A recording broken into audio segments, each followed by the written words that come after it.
All right, let's show you how to reset your tablet to factory settings. Click on the settings, that gear icon that you saw as soon as you swipe down. Then at the bottom, you're going to see the About tablet. So here we have another section that is going to appear. It's called Reset. So next, click on Factory Data Reset. Here what's going to happen is going to ask you to press reset again and then delete all.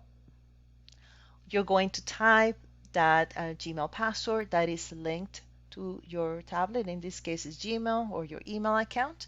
So at this point, what's going to happen is going to shut down and it's going to go to the deletion process. So once it restarts, it's like a brand new tablet, like when you open it from the box the first time. And that's it for today's tip. Hope you liked it. Make sure to subscribe, like, share, and thank you for watching. Bye for now.